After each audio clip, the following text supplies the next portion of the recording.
Shalom, Parashat Yitro. Yitro est la paracha centrale, paracha extraordinaire, mais une paracha capitale. C'est là où il y a la promulgation de la Torah sur le mont Sinaï. L'Éternel va à la rencontre de son peuple. Il descend sur le mont Sinaï. Il donne la Torah au Bnei Israël. Et on voit que Yitro, qui était le beau-père de Moshe, Kohen Midian, le prêtre, le grand prêtre de Midian, qui n'a pas laissé aucune avodah zara, aucune idolâtrie. Il connaissait toutes les divinités qu'il y avait dans son temps. Et il a été saisi par une nouvelle qui a traversé le monde entier, l'univers, d'une extrémité à l'autre. Et les Hamim se posent la question, Vaishma Yitro a entendu, qu'est-ce qu'il a entendu? Quelle est la nouvelle qui l'a fait bouger de Midian, d'une métropole, pour venir dans le désert s'installer avec Moshe et les Bnei Israël. Yitro était pourtant connu pour avoir été un des 3 conseillers de Paro, qui avait conseillé à Paro quoi faire pour diminuer les Bnei Israël, quoi faire pour juguler les Bnei Israël. Mais finalement, il avait fui.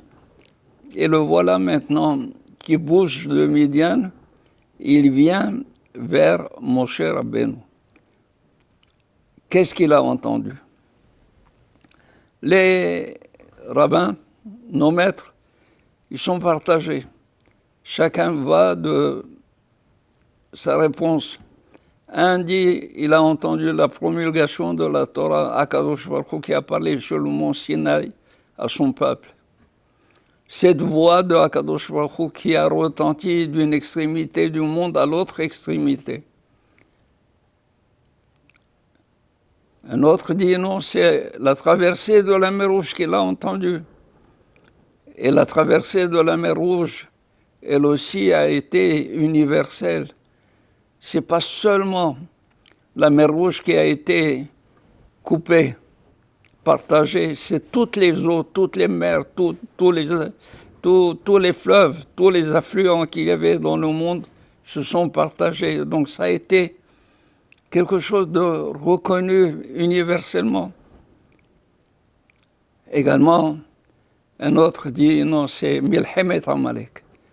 C'est le combat de Amalek. Le combat, la guerre contre Amalek. Et alors, qu'est-ce qu'il y a de si retentissant? Comment c'est arrivé à Yitro, dans un monde où il n'y avait ni les médias, ni les télévisions, ni les radios? Eh bien, il y a eu l'arrêt du soleil. L'arrêt du soleil qui a fait que Amalek ne savait plus dans quel jour nous étions, dans quelle heure nous étions, et si bien que s'il avait pris des dispositions pour vaincre les Bnei Israël, il a été confondu, il a été vaincu. Et là, Yitro a entendu aussi, il a vu.